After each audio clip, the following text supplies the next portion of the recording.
Hello everyone, आज हम पढ़ेंगे केमिस्ट्री में बहुत ही इम्पोर्टेंट टॉपिक। इस टॉपिक का नाम है परासन दाब मापने की बर्कले एवं हार्टले विधि। क्या है? परासन दाब मापने की बर्कले एवं हार्टले विधि। तो यह विधि पढ़ने से पहले हमको दो चीज़ें जानना जरूरी है। पहली है परासन क्रिया और दूसरी है परासन दाब। ओके, परासन क्रिया एवं परासन दाब। और अभी तक आपने हमारे चैनल को सब्सक्राइब नहीं किया है तो सब्सक्राइब भी कर लें और साथ में घंटी का बटन भी दबा दें और हमारे वीडियो को लाइक भी जरूर करें। तो बात करते हैं परासन क्रिया। तो परासन क्रिया वह क्रिया है जिसमें कणों का प्रवाह निम्न सांद्रता से उच्च सांद्रता की ओर होता है। ओके, परासन क्रिया वह क्रिया है जिसमें कणों का प्रवाह निम्न सांद्रता से उच्च सांद्रता की ओर होता है, परासन क्रिया कहलाती है। अब बात करते हैं परासन दाब। परासन दाब होता क्या है? परासरण क्रिया को रोकने के लिए, ओके, परासरण क्रिया को रोकने के लिए विलयन की सतह पर लगाया गया कम से कम दाब वो कहलाता है आपका परासरण दाब। परासरण क्रिया को रोकने के लिए विलयन की सतह पर लगाया गया कम से कम मतलब क्या? आवश्यक, जितना आवश्यक होगा उतना लगाएंगे। तो विलयन की सतह पर लगाया गया आवश्यक या कम से कम दाब कहलाता है आपका क्या? परासन दाब। ओके, तो अब बात करते हैं हम क्या? बर्कले एवं हार्टले विधि की। यह विधि बहुत ही इंपॉर्टेंट है हमारे लिए, यह परीक्षा में भी बहुत आती है। तो हमने बता दिया आपको, इसको पढ़ने से पहले आपको परासन क्रिया पता होना चाहिए और परासन दाब। तो बात करते हैं इस विधि के बारे में। तो यह विधि हमारी किसने दी थी? बर्कले एवं हार्टले। नाम है देखो इसका, परासन दाब मापने की बर्कले एवं हार्टले विधि। तो यह विधि दो वैज्ञानिक ने दी थी। कौन कौन वैज्ञानिक है? बर्कले एवं हार्टले। ओके, तो अब बात करते हैं इस विधि के बारे में। तो देखो आपके सामने एक चित्र बना हुआ है, आपको चित्र बना लेना है कॉपी में। ओके, अगर आपसे चित्र बनाना बन गया तो मैं गारंटी के साथ कह रहा हूं बर्कले एवं हार्टले विधि आपको 100% याद हो जाएगी। बस एक बार चित्र बना लेना कॉपी में। ओके, तो देखो बात करते हैं। इस विधि में दो नलियां होती हैं जो कैसी होती है? समकेंद्रित। समकेंद्रित का मतलब एक ही केंद्र से जुड़ी होती है। ओके, इस विधि में दो नली होती हैं। कौन कौन? पहली नली होती है बाहरी नली और दूसरी नली होती है क्या? भीतरी नली। ओके, आपको क्या समझना? सबसे पहले इस विधि में दो समकेंद्रित नलियां होती है। पहली नली बाहरी नली, ओके, और दूसरी नली भीतरी नली होती है। ओके, बाहरी नली क्या होती है? गन मेटल मिश्र धातु की बनी होती है। ओके, बाहरी नली गन मेटल मिश्र धातु की बनी होती है। और जो भीतरी नली, जो दूसरी नली होती है, कैसी बनी होती है? सरंध्र पात्र की बनी होती है। ओके, सबसे पहले क्या लिखना है आपको? इस विधि में दो समकेंद्रित नलियां होती है। पहली नली बाहरी नली होती है और दूसरी नली भीतरी नली होती है। ओके, बाहरी नली देखो यहाँ पे, बाहरी नली ऊपर है और नीचे भी है। तो बाहर का मतलब क्या है? ऊपर भी हो गया नीचे भी हो गया, यानी दोनों तरफ हो गया। तो बाहरी नली, तो बाहरी नली होती है कौन सी धातु की बनी होती है? गन मेटल मिश्र धातु की बनी होती है। ओके, बाहरी नली देखो यहाँ पे इस तरफ है बाहरी नली, जे विलयन भरा और इसमें भी क्या हो रहा है? विलयन। तो जी क्या है हमारी बाहरी नली, यहाँ पर और यहाँ पर। तो बाहरी नली कौन सी धातु की बनी है? गन मेटल मिश्र धातु की बनी है। फिर बाहरी नली में देखो यहाँ पर, बाहरी नली में एक पिस्टन लगा हुआ है। क्या लगा हुआ? पिस्टन।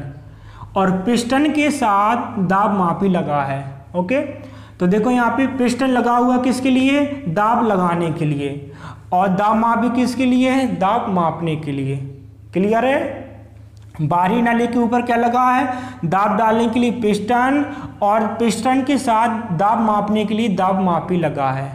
इतना है समझ में? सबसे पहले क्या लिखना है आपको? इस विधि में दो समकेंद्रित नलियां होती हैं, एक बाहरी नली होती है, दूसरी भीतरी नली होती है। बाहरी नली कौन सी धातु की बनी होती है? गन मेटल मिश्र धातु की बनी होती है। ठीक है, और भीतरी नली कौन सी धातु की बनी होती है? सरंध्र पात्र की बनी होती है। और बाहरी नली के ऊपर क्या लगा है? पिस्टन लगा हुआ है दाब डालने के लिए, और पिस्टन के साथ क्या लगा है? दाब मापने के लिए दाब मापी लगा है। फिर इसमें देखो बाहरी नली के बीच में क्या है? भीतरी नली। क्या है? भीतरी नली। जी हमारी क्या है यहाँ पर? भीतरी नली है। देखो बाहरी नली बाहर से बनी है दोनों तरफ और भीतरी नली हमारी भीतर है ना, अंदर है। तो भीतरी नली कौन से पात्र की बनी होती है? सरंध्र पात्र की बनी होती है। सरंध्र पात्र का मतलब क्या होती है? इसमें छोटे छोटे छिद्र होते हैं। ओके, तो भीतरी नली सरंध्र पात्र की बनी होती है। भीतरी नली की सतह पर, सतह का मतलब क्या है? यहाँ पर नीचे निचली सतह और ऊपरी सतह, ये दोनों क्या है हमारी यहाँ पे बीच की हुई। तो देखो यहाँ पे सतह हो गई ये वाली सतह और ये वाली सतह हो गई। तो भीतरी नली की सतह पर क्या है? कॉपर फेरोसाइनाइड की अर्धपारगम झिल्ली लगी है। क्या लगी है? कॉपर फेरोसाइनाइड की अर्धपारगम झिल्ली। कहाँ पर? भीतरी नली की सतह पर, यहाँ पर ऊपर और नीचे लगा है ना। फिर भीतरी नली, देखो जी हमारी भीतरी नली के एक ओर केस का नली लगी है और एक ओर लगी है क्या? कीप। आ रहा है ना समझ में? ये हमारी क्या? भीतरी नली। तो भीतरी नली के एक ओर केस का नली है और एक ओर हमारी क्या? कीप है। ओके, फिर इसके बाद भीतरी नली में क्या भर देती है? जल। क्या भर देते हैं? जल। तो जल का स्तर केस का नली में एक स्थान तक होता है, माना कि 10 सेंटीमीटर तक है। ओके, भीतरी नली में क्या भर दिया? जल। तो जल का स्तर कैसा? केस का नली में एक स्थान तक है, माना कि 10 सेंटीमीटर है, कुछ ही मान लो। ओके, और फिर बाहरी नली में क्या होता है? वह विलयन भरते हैं जिसका पराशर दाब मापना होता है। माना कि हमें सीरा का पराशर दाब मापना है तो क्या करेंगे? सीरा को यहाँ पर भर देंगे। कहाँ पर? बाहरी नली में। फिर इसके बाद क्या होता है? परासरण क्रिया होती है। क्या होती है? परासरण क्रिया होती है। तो परासरण क्रिया होगी तो क्या होगी? जल के कण कहाँ जाएंगे? विलयन में। क्यों? क्योंकि हमने बताया था परासरण क्रिया में निम्न सांद्रता से उच्च सांद्रता की ओर होता है कणों का प्रवाह, है ना। तो निम्न का मतलब क्या? कम। सांद्रता का मतलब क्या? गाढ़ा। तो जल कैसा? कम गाढ़ा। और विलयन कैसा हमारा? ज्यादा गाढ़ा। तो जल के अणु कहाँ जाएंगे? विलयन में। क्यों जाएंगे? क्योंकि जल हमारा कैसा? कम गाढ़ा और विलयन कैसा हमारा? ज्यादा गाढ़ा है। तो जल के अणु कहाँ जाएंगे? विलयन में। तो जब परासरण क्रिया स्टार्ट होगी तो क्या होगा? जल के अणु कहाँ जाएंगे? विलयन में। तो माना कि जल के अणु इसमें चले जाएंगे कहाँ? विलयन में। तो केस का नली में देखो जल यहाँ पर भरा है, तो केस का नली में जल का स्तर कम जाएगा। अब क्यों कम जाएगा? क्योंकि जल के कण कहाँ पहुँच जाएंगे? विलयन में, है ना। कैसे पहुंचेंगे? देखो भीतरी नली कैसे बनी है? सरंध्र पात्र की। इसमें क्या होते? छोटे छोटे छिद्र होते हैं। तो कुछ जल कहाँ पहुंच जाएगा? विलयन में। जब विलयन में पहुंच जाएगा तो केस का नली में जल का स्तर डाउन हो जाएगा, नीचे आ जाएगा। कब? जब परासरण क्रिया होगी। ओके, फिर इसके बाद परासरण क्रिया हो गई। फिर इसके बाद पिस्टन द्वारा, देखो ये लगा पिस्टन, है ना। पिस्टन द्वारा इतना कम से कम दाब डालना, किस पर? विलयन पर। इतना प्रेशर करेंगे इस पर, तो इतना कम से कम प्रेशर दाब करना है कि जल का स्तर अपनी पहली स्थिति तक पहुंच जाए। आए समझ में? परासरण क्रिया के बाद आपको क्या करना है? पिस्टन के द्वारा विलयन की सतह पर इतना कम से कम दाब डालना है। अब देखो दाब डलेगा यहाँ पर विलयन पर, विलयन से आएगा जल में, तो जल का स्तर क्या होगा? वहीं तक हो जाएगा। कहाँ तक? जहाँ पर था, यहाँ पर था, है ना। जल का स्तर कहाँ तक था? यहाँ पर था। तो जल कहाँ पहुँच जाएगा? अपनी पूर्व स्थिति तक पहुँच जाएगा। कब? जब कम से कम दाब लगाएंगे। यही कहलाएगा हमारा परासरण दाब। और इस परासरण दाब को दाब मापी में हम क्या कर लेंगे? नोट कर लेंगे। तो आए समझ में? देखो अब अच्छे समझना, शुरू से बता रहे हैं हम आपको। यह विधि वैज्ञानिक बर्कले एवं हार्टले ने प्रस्तुत की थी। सबसे पहले आपको यही लिखना है। ओके, यह विधि वैज्ञानिक बर्कले एवं हार्टले ने प्रस्तुत की थी। इस विधि में दो समकेंद्रित नलियां होती हैं। एक होती है बाहरी नली, दूसरी होती है भीतरी नली। ओके, इस विधि में दो समकेंद्रित नलियां होती हैं। एक होती बाहरी नली, एक होती है भीतरी नली। ये है आपकी बाहरी नली। क्या होती है? गन मेटल मिश्र धातु की बनी होती है। किसकी बनी होती है? गन मेटल मिश्र धातु की बनी होती है। और भीतरी नली जो हमारी दूसरी नली है, भीतरी नली सरंध्र पात्र की बनी होती है। ओके, क्या है? सरंध्र पात्र की बनी होती है। फिर बाहरी नली में क्या होता है? एक पिस्टन लगा होता है। क्या लगा होता है? पिस्टन। और एक बात और समझिए आप लोग, इसमें हमने नंबर डाल दिए हैं 1, फिर 2 है ना, फिर 3, तो क्या है बाहरी नली हो गई है ना। तो बाहरी नली के साथ अटैच थी क्या भीतरी नली, तो इसमें 5 नंबर डाला, तो 5 नंबर पे भाषा लिखनी पड़ेगी इसलिए डाला है ना। तो बाहरी नली किसकी बनी है, गन मेटल मिश्र धातु की बनी है ना। बाहरी नली नंबर 1 है ना, फिर गन मेटल धातु की बनी है। बाहरी नली में क्या लगा, पिस्टन, तीसरे नंबर क्या लगा, पिस्टन है ना, किसके लिए, दाब डालने के लिए। फिर क्या चौथे नंबर में दाब मापी लगा, किसके साथ, पिस्टन के साथ लगा है ना, किसके लिए, दाब मापने के लिए। फिर 5वां नंबर आएगा इसके बाद। तो 4 नंबर आपको समझ में आना चाहिए पहले, फिर 5वें नंबर पे बात करते हैं। तो 4 नंबर कैसे लिखने हैं आपको स्टार्टिंग में। इस विधि में 2 समकेंद्रित नलियां होती हैं, एक होती है बाहरी नली और दूसरी होती है भीतरी नली है ना। बाहरी नली क्या होती है, गन मेटल मिश्र धातु की बनी होती है, भीतरी नली सरंध्र पात्र की बनी होती है। फिर बाहरी नली में दाब डालने के लिए पिस्टन लगा होता है और पिस्टन के साथ क्या लगा होता है, दाब मापने के लिए दाब मापी लगा होता है। फिर इसके बाद आता है 5वां नंबर, देखो 1 2 3 4 हो गया 5वां नंबर। फिर 5वें नंबर में क्या लिखना है, इसके बाद बाहरी नली के बीच में भीतरी नली होती है जो सरंध्र पात्र की होती है ना। फिर 6वां नंबर जी है, भीतरी नली में है ना, भीतरी नली की सतह पर, सतह यानी ऊपर नीचे, भीतरी नली की सतह पर क्या, कॉपर फेरोसाइनाइड की अर्धपारगम झिल्ली लगी होती है। ओके। फिर 7वां नंबर जी है, भीतरी नली के एक और केस का नली होती है ना। आपको यही लिखना बाद में 7वें नंबर में कि भीतरी नली के एक और केस का नली लगी है। और फिर 8वां नंबर जी है आपका, तो भीतरी नली की दूसरी ओर कीप लगी होती है। कीप क्या होती है, मतलब यहाँ पर क्या, विलयन डालने के लिए है ना। तो 7वें नंबर के बाद फिर लिखना आपको 8वां नंबर लिखना है। फिर भीतरी नली में जी आपका हो जाएगा 9 नंबर, क्या हो जाएगा, 9वां नंबर हो जाएगा। भीतरी नली में जल भर देती है, जल का स्तर केस का नली में पहले यहाँ तक होगा है ना। फिर बाहरी नली में क्या भर देंगे, जल, तो इसको देंगे 10 नंबर। बाहरी नली में वह विलयन भर देती है जिसका परासन दाब मापना होता है। फिर 11वें नंबर में आएगी, चलेगी आपकी क्या, परासन क्रिया। 9 10 के बाद क्या होगी, परासन क्रिया स्टार्ट होगी। तो परासन क्रिया स्टार्ट होगी तो क्या होगा, जल के अणु विलयन में पहुंच जाएंगे, जिसके कारण क्या होगा, केस का नली में जल का स्तर कम जाएगा। क्यों, जल के अणु कहाँ जाएंगे विलयन में, तो केस का नली में जल का स्तर कम जाएगा। फिर इसके बाद 12वें नंबर में क्या करना आपको, 12वें नंबर में क्या करना है, पिस्टन द्वारा विलयन की सतह पर इतना कम से कम दाब डालना है कि जल का स्तर अपनी पहली स्थिति में पहुंच जाए। ओके, पहली स्थिति में पहुंच जाए। और यही कहलाता हमारा क्या, परासन दाब। कितना, कि विलयन की सतह पर लगाया गया कम से कम दाब। कितना लगाना है, इतना दाब लगाना है कि जो जल हमारा इतना भरा था, पहले इतना भरा था है ना, तो फिर खाली हो गया था, इतना लगाना है दाब कि जल अपनी पूर्व स्थिति तक पहुंच जाए। यह हमारा कहलाता क्या, परासन दाब। इसे क्या करते हैं, हम क्या करते हैं, दाब मापी में नोट कर लेते हैं। ओके, क्लियर, समझ में आया ना अच्छे से। तो एक बार और देखें, देखो इसमें नंबर डाल दिए है ना। नंबर का बहुत ही इंपॉर्टेंस है इसमें। नंबर का मतलब ये है कि आपको भाषा कैसे लिखनी है, इसलिए हमने क्या डाल दी, नंबर डाल दिए। एक बार और समझे। इस विधि को वैज्ञानिक बर्कले एवं हार्टले ने प्रस्तुत किया था। इस विधि को वैज्ञानिक बर्कले एवं हार्टले ने प्रस्तुत किया था।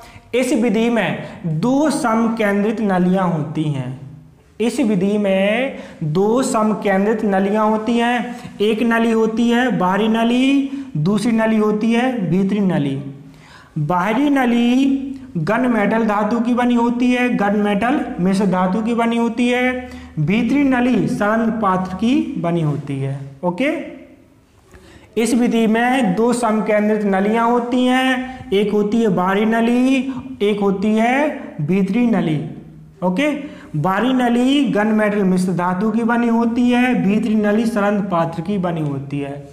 बाहरी नली में दाब डालने के लिए, देखो यहाँ पर दाब डालने के लिए क्या लगा, पिस्टन। देखो बाहरी नली है ना, यहाँ पे दाब डालने के लिए क्या लगा, पिस्टन लगा है। क्या लगा है, पिस्टन।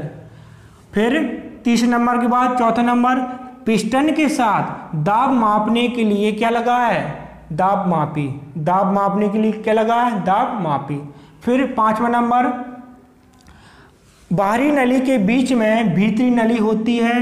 जो स्तरण पात्र की बनी होती वो तो आपने लिख दिया। बाहरी नली के बीच में भीतरी नली होती है। भीतरी नली, अब 5 नंबर की बात देखो, 6वां नंबर, भीतरी नली के ऊपर और निचली सतह पर, देखो यहाँ पर और यहाँ पर, ऊपर एवं निचली सतह पर कॉपर फेरोसाइनाइड की अर्धपारगम झिल्ली लगी होती है। ओके, 5वां नंबर ए हो गया आपका, 6वां नंबर ए है, यानी भीतरी नली में ऊपरी एवं निचली सतह पर कॉपर फेरोसाइनाइड की अर्धपारगम झिल्ली लगी होती है। फिर 7वां नंबर क्या लिखना आपको, भीतरी नली के एक ओर केश का नली होती है, और 8वां नंबर जी है, भीतरी नली के दूसरी ओर एक कीप लगी होती है। फिर 9वें नंबर में क्या लिखना आपको, भीतरी नली में जल भर देते हैं, क्या भर देते हैं, जल भर देते हैं। जल का स्तर क्या होता है, केश का नली में एक स्थान तक होता है। ओके, फिर 10वें नंबर में बाहरी नली में वह विलयन भर देते हैं जिसका परासन दाब मापना होता है। ओके, फिर 11 नंबर में आएगी आपकी क्या, परासन क्रिया। फलस्वरूप, इसके बाद फलस्वरूप परासन क्रिया जब प्रारंभ होती है तो क्या होता है, जल के अणु विलयन में पहुंच जाते हैं। जल के अणु विलयन में पहुंच जाते हैं तो क्या होता है, केश का नली में जल का स्तर क्या हो जाता है, कम हो जाता है। पहले जल यहाँ पर भरा होगा, फिर क्या हो जाएगा, कम जाएगा, क्या हो, जल के अणु विलयन में पहुंच जाएंगे।